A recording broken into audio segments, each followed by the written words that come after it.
TDP party పగ్గాలు junior ఎన్టీఆర్కి ఇక రచ్చే. ఈ విషయం ఇప్పుడు అఫీషియల్గా కూడా కన్ఫర్మ్ కాబోతుందట. తెలుగుదేశం పార్టీలోకి జూనియర్ ఎన్టీఆర్ని తీసుకురావడమే కాకుండా తెలుగుదేశం పార్టీ భవిష్యత్తు జూనియర్ ఎన్టీఆర్ అని చెప్పడానికి నందమూరి కుటుంబం అంతా సిద్ధమైందని తెలుస్తోంది.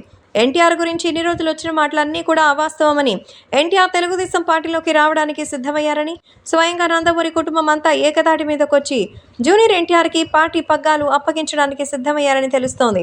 నందమూరి కుటుంబం ఇప్పటికే మేల్కొందని, నారావారి చేతుల్లో నుంచి తెలుగుదేశం పార్టీని తీసుకోవడానికి ఇదే సరైన సమయంగా భావించి జూనియర్ ఎన్టీఆర్ని అధికార పీఠంపై కూర్చోబెట్టాలని ఆశలు చేస్తోందని సమాచారం. ఈ విషయంపై ఆల్రెడీ గ్రౌండ్ వర్క్ చేశారు. ప్రపంచవ్యాప్తంగా నందమూరి అన్న పేరు వినిపించేలా చేసింది జూనియర్ ఎన్టీఆర్. ఇప్పుడు పదే పదే ఆయన్ని కుటుంబ సభ్యునిగా కాలేదంటూ మీడియాలో సైతం గగ్గోలు పెడుతున్న ఈ తరుణంలో ఎన్టీఆర్ నందమూరి కుటుంబ సభ్యుడేనని, ఎన్టీఆర్ వస్తేనే తెలుగుదేశం పార్టీకి భవిష్యత్ అని గుర్తించి ఇప్పుడు తెలుగుదేశం పార్టీ పగ్గాలైతే జూనియర్ ఎన్టీఆర్కి అప్పగించబోతున్నారట. ఇక ఎన్టీఆర్ కనుక ప్రచారం మొదలు పెడితే అవతల పార్టీకి సీటు చిరిగిపోవాల్సిందే. ఎన్టీఆర్ మాటలకి ఎవరూ బదులు చెప్పేటువంటి తాహత లేదు కాబట్టి జూనియర్ ఎన్టీఆర్కి సంబంధించి ఈ విషయం మాత్రం రాష్ట్ర వ్యాప్తంగా ఎంతో సంచలనంగా మారింది.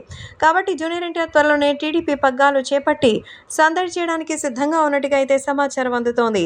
కాబట్టి జూనియర్ ఎన్టీఆర్ మాత్రం వస్తే రాష్ట్ర వ్యాప్తంగా ఎంతో సందడిగా ఉంటుందన్న సంగతి తెలిసిందే. కాబట్టి అభిమానులు కూడా వీటికి సంబంధించిన విషయం తెలిసి ఎంతో ఆనందం వ్యక్తం చేస్తున్నారు.